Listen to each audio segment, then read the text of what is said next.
عزت و وقار احترام بھی مل جائے گا۔ دوسرا مسئلہ وہ بھی قرآن مجید کی آیت ہے، دیکھیے ہمیں زندگی کس طرح بسر کرنا چاہیے، زندگی گزارنے کا ڈھنگ کیا ہے، اسلام ہم سے کیا چاہتا ہے، قرآن مجید ہم سے کس چیز کا تقاضا کرتا ہے، عورتیں اور مرد ہم انسان ہیں، ہم کیا کریں کہ حقیقتاً ہم زندہ قوم کہلا سکتے ہیں۔ اس کے لیے ہمیں ایک چھوٹی سی آیت ہے، اگرچہ بات پر یہ آیات بھی کافی مفید ہے لیکن ٹائم نہیں کہ ان کو پڑھ سکوں کیونکہ مقصد کی طرف آنا ہے۔ دیکھیے حضرات محترم، ہم ایک گھر میں اگر ایک دعوت ہو کسی عنوان سے ہو 2-2.5 گھنٹے تو لگ جاتے ہیں۔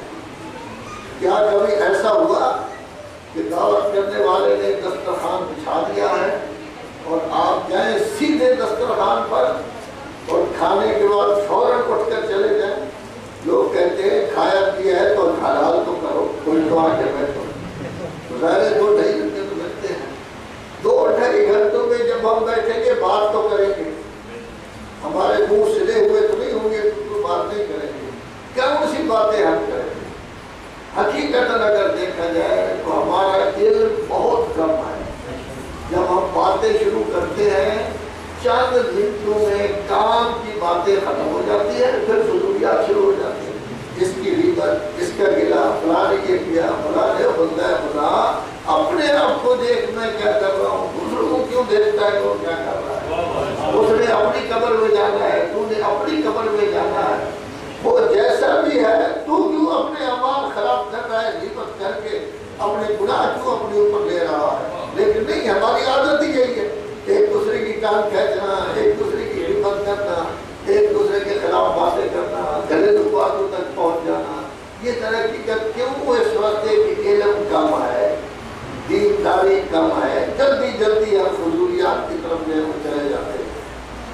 یا ایک چیز یا یہ ہے کہ مثلاً ہم نے کچھ تنظیم بنائی ہے، جہاں بیٹھتے ہیں کہتے ہیں میری تنظیم کی طرف آؤ، کوئی پارٹی ہے میری پارٹی کی طرف آؤ، یا یہ گروپ بنایا ہے میرے گروپ کی طرف آؤ، ان چکروں میں پڑے رہتے ہیں۔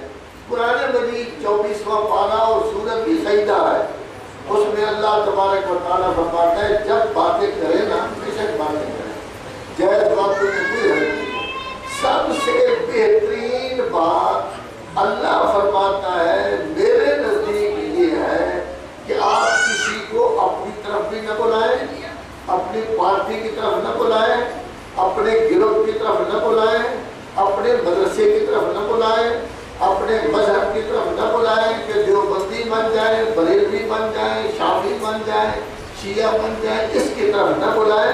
سب سے بہترین بات یہ ہے کہ جب آپ بات کریں آپ کی بات سے لوگ اور انسان اللہ کی طرف متوجہ ہو جائیں اور چاہیں کہ ہم اللہ کے احکام پر عمل کریں۔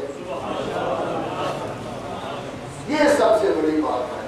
وَمَنْ أَحْسَنُ قَوْلًا مِمَّنْ دَعَا إِلَى اللَّهِ، سب سے بڑی بات یہ ہے کہ آپ اللہ دعوت دے رہے ہو، اللہ کی طرف لوگوں کو بلا رہے ہو، اللہ کا بندہ بنا رہے ہو، اللہ کے احکام پر عمل پیرا ہو رہے ہو، لوگ اللہ کی طرف آ رہے ہو، یہ پہلا کام۔ لیکن دوسرا کام ایک اور بھی کرنا ہوگا، جب آپ اللہ کی طرف بلا رہے ہیں تو آپ خود بھی تو بندہ بنے نا، خود بھی تو انسان بنے، خود بھی ایسے کام کریں جو اللہ والے کام کرتے ہیں، جدا عامل صالح۔ اب تیسرا ایک حکم دیا جا رہا ہے جس کو میں ذکر کرنا چاہتا تھا، وہ یہ ہے کہ اگر آپ چاہتے ہیں گروپ ختم ہو جائے، تفرقہ ختم ہو جائے، فرقہ واریت ختم ہو جائے، تعصب ختم ہو جائے، لسانی تعصب، قومی تعصب، وطنی تعصب، رنگ کا تعصب، فرقہ واریت یہ ختم ہو جائے، جب بھی آپ سے کوئی پوچھے کہ آپ کون ہیں، آپ یہ نہ کہیں میں پاکستانی ہوں، میں انڈیا کا ہوں، میں عراق کا ہوں، میں ایرانی ہوں، میں لبنانی ہوں، نہیں، آپ یہ نہ کہیں میں دیوبندی ہوں، میں بریلوی ہوں، میں چشتی ہوں، میں قادری ہوں، میں اہل حدیث ہوں، میں شیعہ، یہ نہ کہیں۔ کیوں؟ جب آپ اپنے آپ کو شیعہ کہلائیں گے تو ایک گروپ بن جائے گا، کہلائیں گے تو ایک گروپ بن جائے گا، اپنے آپ کو قادری اہل حدیث کہلائیں گے تو ایک گروپ بن جائے گا، اپنے آپ کو پاکستانی کہیں گے تو وہ بھی ایک ملک ہے، اپنے آپ کو ایرانی کہیں گے وہ بھی ایک ملک ہے۔ کیا کہیں اپنے آپ کو؟ اللہ فرماتا ہے جب بھی آپ سے پوچھا جائے آپ کہیں اننی من المسلمین، 125 کروڑ مسلمانوں میں سے میں ایک مسلمان ہوں۔ جب آپ یہ کہیں گے افق وسیع ہو جائے گا، آپ کی توجہ پھر وطن کی طرف، قوم کی طرف نہیں، مذہب کی طرف نہیں، انسانیت کی طرف توجہ ہے، مسلم کی طرف توجہ ہے۔ اور مسلم وہ ہوتا ہے کہ جب صبح کرے اس کو یہ خیال ہو کہ دنیا میں مسلمانوں کے ساتھ کیا ہو رہا ہے، جو یہ توجہ کرے وہ مسلم ہے، اور جو اٹھے کھائے پیے اپنے کام کے لیے چلا جائے وہ مسلم ہی نہیں ہے۔ تو گویا اپنے افق کو وسیع قرار دیں تاکہ ہر شخص یہ خیال کرے میں نے بھی کلمہ پڑھا ہے، میں نے بھی پڑھا ہے، میں نے بھی پڑھا ہے، اللہ ایک، رسول ایک، کتاب ایک، کعبہ ایک، اہل بیت ایک۔ جب سب کی طرف سے ہم ایک ہیں اس وقت ہمیں اپنی مادیت کے لیے ایک دوسرے کے ساتھ نہیں لڑنا چاہیے، بلکہ ہمیشہ توجہ اللہ اور رسول کے احکام کی طرف ہو اور اب اس کے مطابق زندگی بسر کریں۔ صلوات پڑھیں محمد علیہ۔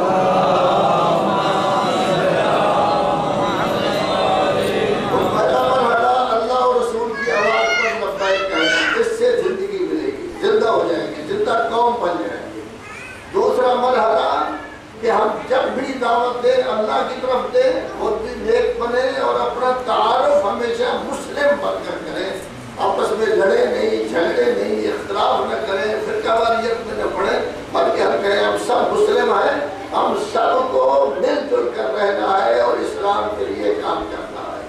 اب آخری چیز دیکھیے، اللہ کے رسول آئے، کتنی تبلیغ کی انہوں نے 23 سال، لیکن جب زندگی کے آخری حصہ میں آئے اس وقت 6 مہینے باقی رہتے تھے تو حضور نے اس وقت ایک دستاویز ہمارے سامنے پیش کی کہ میں تو جا رہا ہوں آپ لوگوں کی ہدایت کے لیے، آپ لوگوں کی راہبری کے لیے، میں 2 چیزیں پیش کر کے جا رہا ہوں، انہی سے آپ نے راہبری حاصل کرنی ہے۔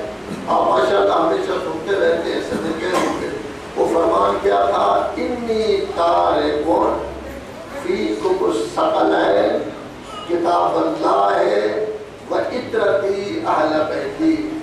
6 مہینے ابھی رہتے ہیں، زندگی کی فرمایا ہے 2 گران قدر چیزیں چھوڑے جا رہا ہوں۔ کون سی؟ کتاب اللہ، اللہ کا قرآن، اور دوسری کیا ہے؟ عطرتی اہل بیتی، میری اولاد جو میری اہل بیت ہے۔ توجہ ہے نا آپ لوگ؟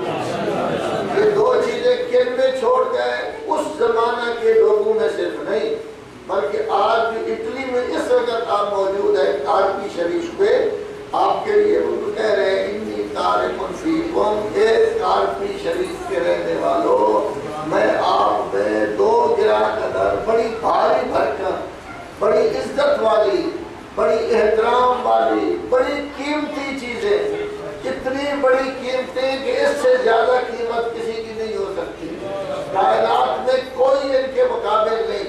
ایک طرف اللہ کا قرآن ہے، کوئی کتاب اس کا مقابلہ نہیں کر سکتی، بے مثال ہے، بے نظیر ہے۔